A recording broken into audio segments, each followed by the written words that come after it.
سفر المظفر کا جب مہینہ شروع ہوتا ہے تو لوگوں کی باتیں ہونا شروع ہو جاتی ہیں اور سننے کو ملتا ہے، لوگ کہتے ہیں کہ یہ منحوس مہینہ ہے۔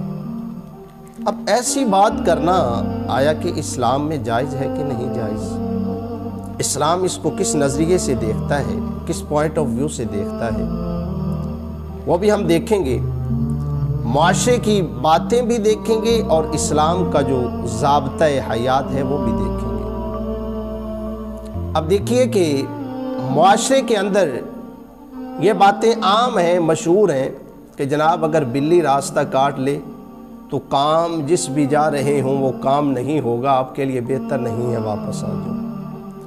اگر جناب گاہک پہلا آ جائے اور وہ ادھار مانگ لے تو ہم اسے ایسے دیکھتے ہیں جیسے پتہ نہیں اس نے کیا کہہ دیا ہو، اور ہمارا یہ کہنے کا مقصد ہوتا ہے کہ اگر ہم اسے پہلے بندے کو ادھار دیں گے تو سارا دن ہمارا اسی طرح سے چلے گا۔ ہم تو یہ بھی کہہ دیتے ہیں کہ آج پتہ نہیں کس شکل کو دیکھا ہے اور کس کو دیکھ کر میں دکان پہ آیا ہوں تو آج میرا کام ہی نہیں چلا صحیح طرح سے۔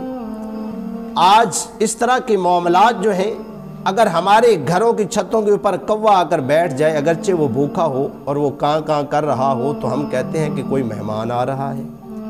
کیا اسلام کے اندر ایسی چیزیں، یا ہماری جو ہتھیلی ہے اس کے اوپر خارش ہو رہی ہے تو یہ پیسے دینے والی ہے، یہ لینے والی ہے، الغرض کے اس طرح کی جو باتیں ہیں ان کو توہم پرستی کہا جاتا ہے۔ اسلام کے اندر ان چیزوں کی کوئی گنجائش نہیں ہے، اسلام ان کی نفی کرتا ہے، چونکہ کریم آقا صلی اللہ علیہ وسلم نے فرمایا کہ لا عدوہ ولا طیارہ، حکم فرمایا کہ ان کی کوئی بھی حقیقت جو ہے وہ نہیں ہے۔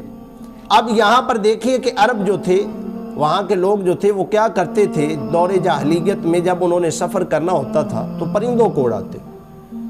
اگر پرندہ رائٹ سائڈ پہ جاتا، دائیں سائڈ پہ اڑ جاتا تو وہ کہتے کہ ہمارے لیے ٹھیک ہے، اگر بائیں سائڈ پہ اڑ جاتا تو وہ کہتے کہ یہ سفر ہمارے لیے بہتر نہیں ہوگا، لہٰذا ہم نہیں کریں گے۔ کیا یارو ان چیزوں پر اسلام ہمیں انحصار کرنے کا کہتا ہے؟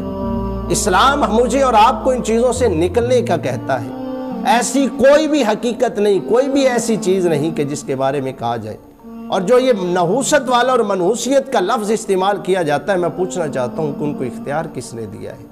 مجھے بتائیں، دن، ہر گھڑی، ہر لمحہ، ہر سا، ہر گھنٹہ، ہر دن، ہر جناب جو بھی ہفتہ ہے، مہینہ ہے، سال ہے، صدی ہے، وہ بنانے والا کون ہے؟ میرے رب کی ذات ہے۔ تو ہم نے منحوس کس چیز کو کہہ دیا؟ بنانے والے کو کہا ہے یا بننے والی چیز کو کہا ہے؟ تو میرے دوستو بھائیو، آج میں اور آپ یہ بھی کہہ دیتے ہیں کہ موسم خراب ہے، اس طرح کی باتیں کہہ دیتے ہیں، تو یہ لفظ کہنا نامناسب ہے، ناجائز ہیں۔ اسی طرح سے جناب یہ سفر المظفر کا مہینہ جو ہم کہتے ہیں، کچھ لوگوں کا یہ نظریہ ہے، کہتے ہیں کہ حضور صلی اللہ علیہ وسلم اس مہینے میں بیمار ہوئے، اس وجہ سے میں پوچھنا یہ چاہتا ہوں کہ ربیع الاول شریف میں میرے آقا صلی اللہ علیہ وسلم کا وصال ہوا، تو اس سے بھی زیادہ سخت حکم جو ہے وہ ربیع الاول پہ لگنا چاہیے۔ پھر میرے آقا کا وصال جو ہوا ہے، جب میرے آقا صلی اللہ علیہ وسلم نے فرما دیا، بخاری کی روایت ہے، فرما دیا کہ نہیں، اس کا لا سفر، فرما دیا کہ اس کا کوئی بھی کنسپٹ جو ہے نا اس کے ساتھ ملتا جلتا نہیں ہے۔ لہٰذا میرے دوستو بھائی، آج سے مجھے اور آپ کو یہ تہیہ کرنا چاہیے کہ ہم ان چیزوں سے، ان توہم پرستیوں سے نکلیں گے اور ہم صحیح معنوں میں اسلام کے مطابق اپنے آپ کو ڈھالنے کی کوشش کریں گے۔